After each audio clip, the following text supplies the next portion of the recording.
अरे काय रो रही हो तुम, चुप रहो।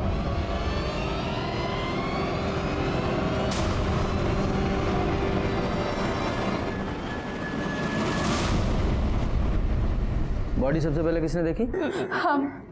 हमने देखा था, वो यहाँ कोयला लेने आए थे तो दिखे। अरे साहब, घर में थी सुबह एकदम अच्छी खासी थी, पता नहीं यहाँ कहाँ करने आई और कौन मार गया।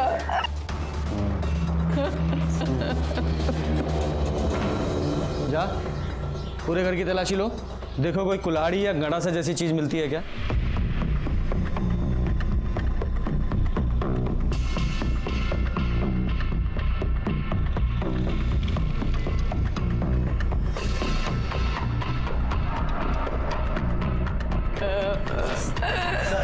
ये मिला है। कहाँ मिला ये? सर पीछे छज्जे पे रखा हुआ था। हाँ, क्या है ये? नहीं जानते साहब, हमने किसी को नहीं मारा। और तुम्हारा वो दूसरा बेटा भानु कहाँ है वो?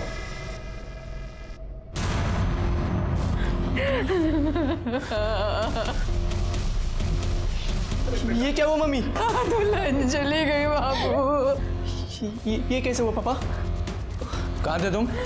साहब वो तो हम बरारी गए थे वो सीमेंट लेने के लिए।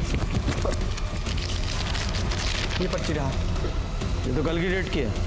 हाँ वो पैसा बकाया था ना साहब, तो पैसा ही देने गए थे। बकाया देने गए थे या इसको मार के भागे थे? और मधु को भी इसी कुल्हाड़ी से मारा था ना? नहीं साहब, हमने किसी को नहीं मारा और ये तो हमारा है भी नहीं। पापा बोलो ना आप। जीप में डालो इसे। देखो साहब, इसने किसी को नहीं मारा है, आप बिल्कुल गलत कर रहे हैं। अच्छा, मैं गलत बात कर रहा हूँ? पूछो इससे। 19 जून को जिस दिन मधु का मर्डर हुआ, उसके पीछे गया था कि नहीं गया था? पापा हमने कुछ लेके जाओ इसे। देखिए साहब, इसे छोड़ दीजिए। अरे इसने कुछ नहीं किया। शांत। ये कुल्हाड़ी लीजिए, इस पे फिंगरप्रिंट्स होंगे। उन फिंगरप्रिंट्स की रिपोर्ट मुझे जल्दी से देनी चाहिए। साहब हम बताते हैं। शादी के एक दिन बाद हमारे भोरे भोरे आंख खुल गए साहब।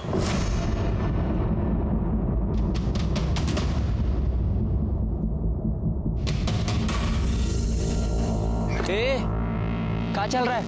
हाँ, कहाँ भाग गई वहां से? क्यों? तुम नहीं जानते? बाप बेटे मिलके धोखा दिए हमें, अब हमें वहां नहीं रहना। ए पगला गई होगा, नहीं रहना है हमको। अरे शादी हुआ है हमारा तुम्हारा। तुमसे नहीं, तुम्हारे मरे हुए भाई के साथ। इसका मतलब तुम अपने घर लौट गए और वो अपने घर? हाँ? जी सर। इतना खातिरदारी करेंगे ना, तबीयत हरा हो जाएगा। सच बोल। साहब हम सच ही बोल रहे हैं साहब, झूठ नहीं बोल रहे। जैसे अभी तक सच बोल रहे थे। दो फर्जी शादी किए और दोनों का मर्डर। सही सही बताओगे कि रिमांड पे ले? अब हमने किसी का मर्डर नहीं किया है। हाँ बाबूजी, ये कहने पे हमने शादी की, फर्जी शादी। मतलब? मधु और सुमन ठीक ही कह रही थी। उसका ब्याह हमारे बड़े भैया से हुआ था साहब। पर वो तो 3 साल पहले ही मर गया था ना? हाँ साहब, 3 साल पहले बद्रे पे बीमार पड़ गए थे, तभी उनका डेथ हो गया साहब। उस समय हम लोगों का ठेकेदारी का बिजनेस भी सब फेल हो रहा था। अम्मा को एक बार हार्ट अटैक भी आ चुका था। फिर हमारे प्रोही जी ने बोला, बिन ब्याह मरा है वो। कौन? किसका बात कर रहे हैं पंडित जी? तुम्हारा बेटा बद्री। कलेश है उसकी आत्मा में, मुक्ति नहीं मिल रहा है उसको, और उसी का कोप पूरे परिवार को खा रहा है। क्या करें पंडित जी? करना क्या है? ब्याह कराओ उसका। पगला गए क्या पंडित जी? मरे हुए आदमी का ब्याह होता है। कैसे? हमारे माँ बाप बद्री भैया के लिए लड़की भी ढूंढने लगे। ये सब हमारे नाम से हो रहा था। मैंने नाम और चेहरा हमारा। चौबे जी, हमने तो मधु से पहले ही कह दिया था कि शादी से पहले अपनी पढ़ाई उड़ाई पूरी कर लो। बेटा चाय दो सबको। फिर बारात चढ़ा और विधि विधान से हमारा और मधु का शादी भी हुआ। फिर शादी के बाद मधु को घर लेकर आए तो पंडित जी ने ओम सहना भवतु सहना भवतु सवीरम कर्मा भवति तेजस्विनावति नमस्तुमा विदुषा वही। ओम शांति शांति। जजमान, गठबंधन का वक्त हो चुका है, गठबंधन करिए।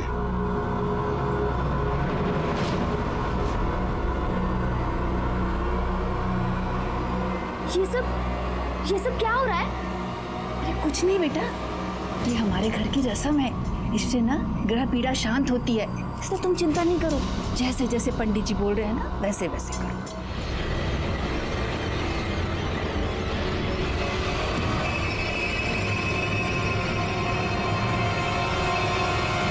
फिर एक दिन बाद मधु घर से भाग गई। मधु के जाने के बाद पंडित जी के बोलने पर हम लोगों ने फिर से दूसरी लड़की देखनी शुरू कर दी, और इस बार हम लोग एक गरीब घर की लड़की फाइनल की सर। जो ज्यादा आवाज ना उठाए। एक बात बताओ, तुम लड़की के साथ सुहागरात मनाए कि नहीं? वो दरअसल हमें लड़की के बॉयफ्रेंड ने बयान दिया है कि तुम लड़की के साथ फिजिकल हुए थे। हमें नहीं मालूम साहब। अच्छा, तुमको मालूम ही नहीं है कि तुम लड़की के साथ सोए थे या नहीं? हमें उस कमरे तक जाने ही नहीं देते थे, बस सुबह सुबह भेज दिया जाता था हमें। भानु,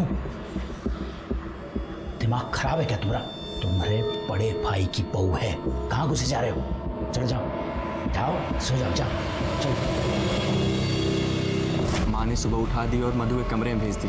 बाबूजी ने बोला कि जब मधु पूछे कि तुम कहाँ थे तो बोलना कि इधर ही बेडरूम में ही थे। और सुमन, उसके साथ भी यही सब किया ना तुम लोगों ने? जी, पर वो भागी नहीं। हाँ, क्योंकि वो थाने आ गई थी इसलिए उसे भी मार दिया। सर हमने किसी को नहीं मारा सर। तो किसने मारा? तुम्हारे उस जाहिल बाप ने कि तुम्हारी अम्मा ने?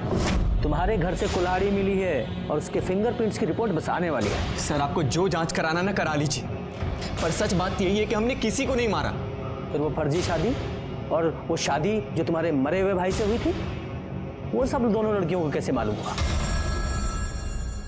वो हमने ही बता दिया था सर। खेल हो रहा है हमारे साथ। बियाह की बेदी पे हम बैठे हैं और शादी पर कपैया का, जिसको मरे हुए 3 साल हो गया। सारा समझ में नहीं आता कि हम क्या करें। सुनिए, क्या हुआ? आप थोड़ा देर भी बैठकर हमसे बात काहे नहीं करते हैं? अम्मा से जाके पूछो ना, शादी हमारे साथ हुआ क्या तुम्हारा? मतलब ही कि तुम्हारा शादी हमारे साथ नहीं, बड़के भैया के साथ हुआ है। हाँ, ये जो 3 साल पहले मर चुके हैं। और जब यही बात सुमन ने पुलिस को बताई तो उसे मार दिया तुम लोगों ने? साहब हमने किसी को नहीं मारा, कितनी बार बोले। जा, इसे लॉकअप में डालो। यहाँ के दाल भात खाएगा ना तो सब कुछ भूलेगा। सर, पर सर हमने जो भी किया बाबूजी के कहने पे किया। हाँ, उनका भी नाप लेंगे हम। कुछ नहीं। हम पुलिस वाले अच्छे से समझ रहे थे कि ये लल्लन चौबे फैमिली कोई दूध की धुली नहीं है, और इस केस का भेद खुला भी जब इस केस का मास्टरमाइंड पंडित मुन्नीलाल ओझा सामने आया। आप ही थे ना जिन्होंने उस मरे हुए लड़के से दोनों लड़कियों की शादी करवाई थी? जी, तंत्र विद्या में होता है। अच्छा, तंत्र विद्या में लड़कियों का शारीरिक शोषण भी होता है? जा आओ लल्लन चौबे, ये पंडित जी ने सब बता दिया है। वो लड़कियों का शोषण सब कुछ बता दिया है। पंडित जी ने तो गंडा बांधा था हमको, पहले खुद गए और फिर। अब सुहाग रात का रस्म पूरा होगा। और करेगा कौन? तुम्हारे बेटे बद्री की आत्मा हमारे शरीर में वास कर रही है। अब वो जो भोगेगा हमारे माध्यम से भोगेगा। मतलब? विवाह का सुख वो हमारे शरीर से भोगेगा। फौजी, ये दूध ले लो बेटा, पी लो, सगुन होता है। लो।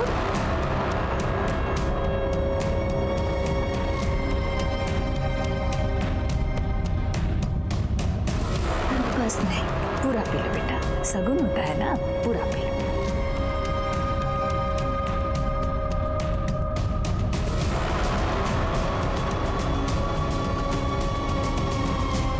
खेल हो रहा है हमारे साथ। बियाह की बेदी पे हम बैठे हैं और शादी पर कपैया का। सारा समझ में नहीं आता कि हम क्या करें।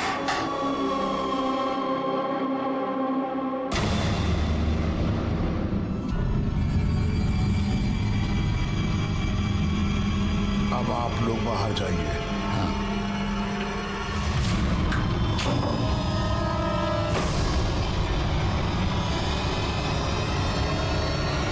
तुलीन अब बद्री युक्त हो गई है।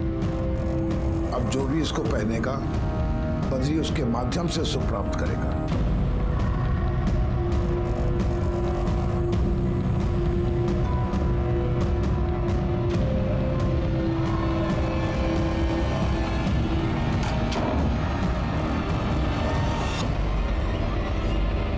तो और किस किस को गंडा बांधा था? यादव जी जरा बुलवाइए इनसे। नहीं बोलोगे? विकास को तो हम ही दिए थे डंडा। और कौन कौन था?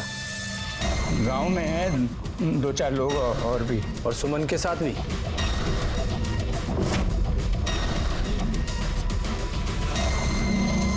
आज रात के बाद ये गंडा मैं तुमको दे दूंगा।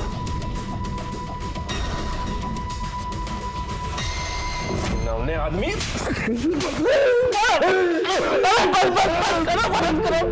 हत्या भी कबूल कर लीजिए पंडित जी, वरना बहुत पिटाई करेंगे।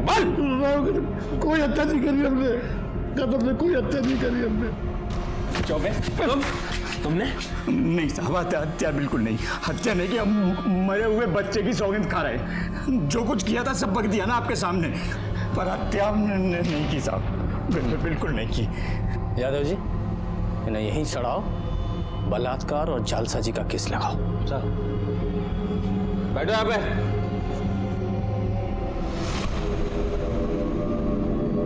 सर कुल्हाड़ी का फॉरेंसिक रिपोर्ट आ गया है, किसी का भी फिंगरप्रिंट नहीं है। यादव जी 2 बातें हो सकती हैं। कातिल ने कुल्हाड़ी से फिंगरप्रिंट्स मिटाए और चौबे परिवार के घर में छुपा दी, जिससे हमारा शक उन पे जाए। या फिर ऐसा भी हो सकता है कि चौबे परिवार ने यह काम किया हो और कुल्हाड़ी अपने यहाँ छुपा दी, जिससे हमें ऐसा लगे कि चौबे परिवार को फंसाया जा रहा है। साहब सर राजेश राय की कॉल डिटेल्स। सर मधु के मर्डर के टाइम इसका अब हम बहुत डर गए थे साहब, तो सर हम अपने दोस्तों को फोन किए। कौन दोस्त? सुनील और भगत यादव। सुनील और भगत जहाँ सब उन दोनों को हमारे अफेयर के बारे में मालूम था, इसलिए फोन किया सब। ये क्या हो गया बे? अभी हुआ कैसे? हम कुछ नहीं किए, हम तो उससे मिलने आए थे। तूने किया नहीं है ना, फिर भी तू फंस जाएगा। हाँ कैसे? अब देख, तूने कोलकाता का टिकट लिया था ना, फोन भी तेरा इधर ही है। तो सीरियल नहीं देखता है क्या? अरे पुलिस लोग ट्रेस कर लेते हैं, समझा? सीधा पकड़ के लेके चले जाएंगे। पर हम कुछ नहीं किए। कुछ तो करना पड़ेगा। एक काम कर सकते हैं, सबूत मिटाओ। कैसे? मेरे पास एक तरकीब है।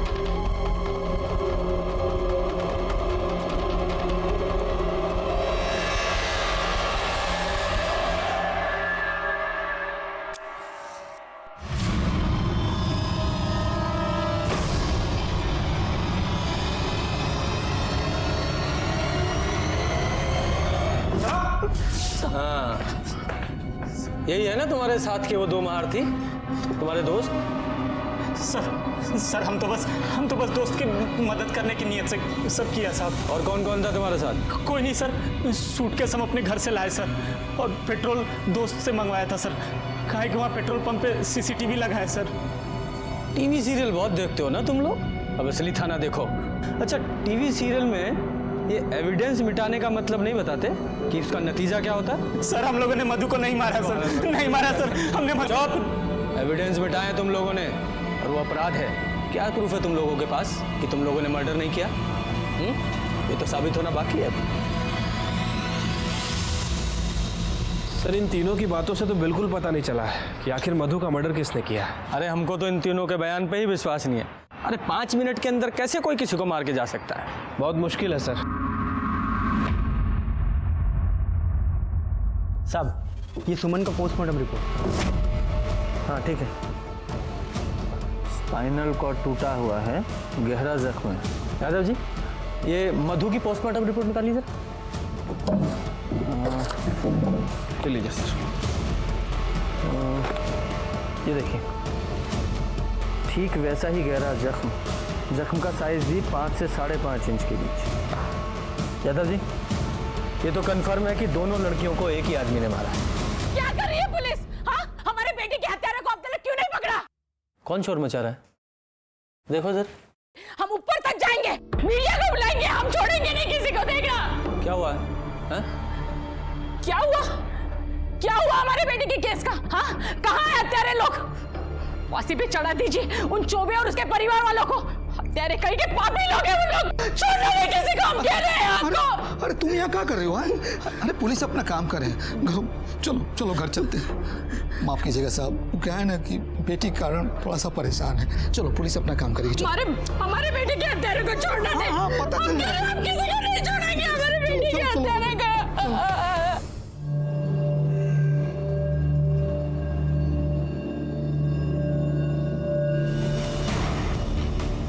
यादव जी, एक काम करो, ये जिस रोज सुमन की हत्या हुई उस रोज की और उसके आसपास के 2-4 दिन की इस केस से संबंधित सभी की कॉल रिकॉर्ड्स निकालो। ठीक है सर। कुल्हाड़ी पर किसी की भी उंगलियों के निशान नहीं मिले थे। ऐसा लग रहा था कि सबूत मिटाने की कोशिश की गई है। इस केस से जुड़े सभी लोग किसी और ही पहलू की दस्तक दे रहे थे। दोनों लड़कियां 2 अलग परिवारों से थीं, लेकिन सबूतों को देखने से लग रहा था कि दोनों को मारने वाला कोई एक ही है। पर वो था कौन?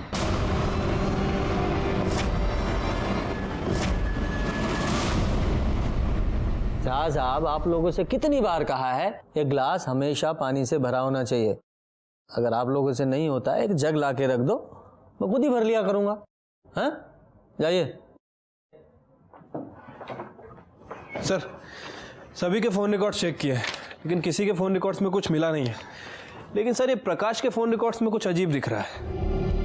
क्या अजीब है इसमें? सर, वो जिस दिन सुमन का मर्डर हुआ उसी दिन उसी समय तकरीबन 9:15 पर ये प्रकाश के फ़ोन पर इन 6 अलग अलग नंबरों से फ़ोन आया था। हाँ, तो उसकी ट्रैवल एजेंसी है तो फ़ोन तो आएंगे ही। सर, फ़ोन तो आएंगे, लेकिन इन 6 नंबरों में से किसी ने भी प्रकाश से 6 से 7 सेकंड से ज़्यादा बात नहीं की है। मतलब प्रकाश को फ़ोन किया, प्रकाश ने हाय हेलो की और फ़ोन रख दिया। अजीब है सर। हाँ, अजीब तो है। यादव जी, पता करो ये लोग कौन हैं जिन्होंने प्रकाश को कॉल किया और क्यों। उनकी वाइफ उठाई थी फ़ोन, बोले नहा रहे हैं। उनकी वाइफ बोली बीमार हैं, बाद में कीजिएगा। मिसेस मिश्रा से बात हुआ, उस टाइम वो सो रहे थे। मिश्रा जी फोन पे अबे नहीं किए, पूजा पर बैठे थे, फोन वाई ना उठाया। ये बात कौन बोला? और कौन? जिसने फोन उठाया उनकी वाइफ।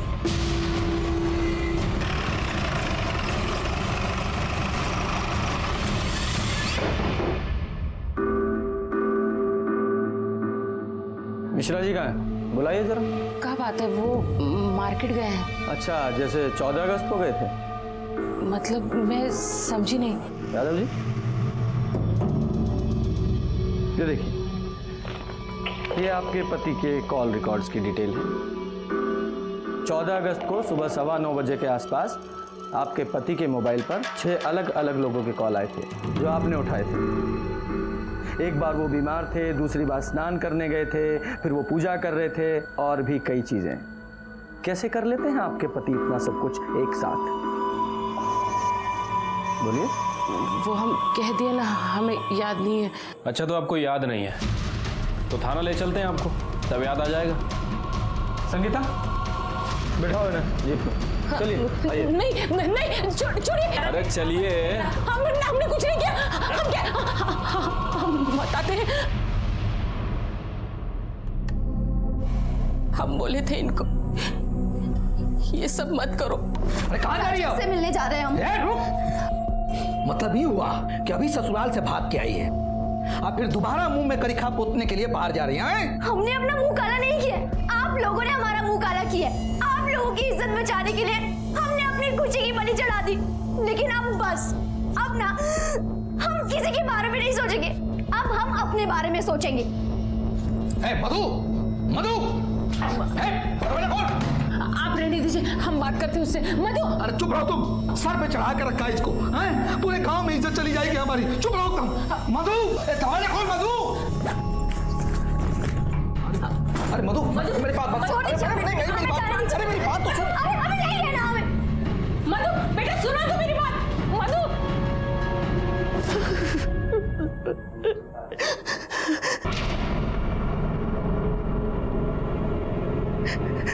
अब क्या हो गया सर? क्या हुआ? हम सब बता ही दिए।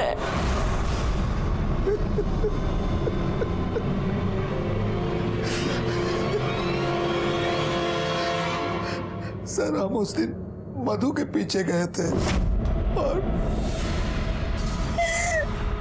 राजेश, तुम लौट जाओ। राजेश,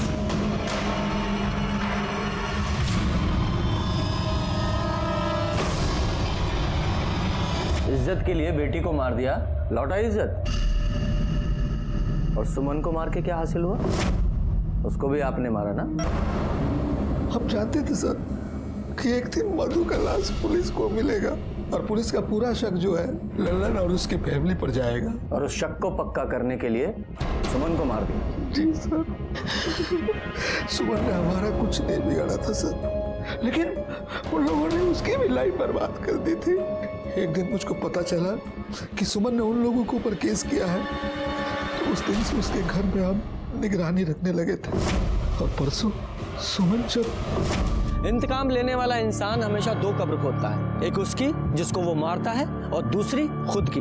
हमने प्रकाश मिश्रा, उसकी पत्नी को हत्या और आपराधिक षड्यंत्र के मामले में गिरफ्तार किया और साथ ही चौबे परिवार को धोखाधड़ी, बलात्कार और महिला उत्पीड़न के आरोप में गिरफ्तार करके चार्जशीट दाखिल की। मधु मिश्रा के परिवार ने चौबे के मंसूबों को नहीं पहचाना। शादी के एक दिन बाद ही जब बेटी घर वापस आ गई और उसने बताया कि उसकी शादी फर्जी है, तो भी उन्होंने उस दस्तक को नहीं सुना। नतीजा, बेटी हाथ से निकल गई। और उधर चौबे परिवार भी दस्तकों के प्रति बहरा बना रहा। कभी कभी इंसान अपने मतलब के लिए अंधविश्वास पर भी विश्वास करने लगता है।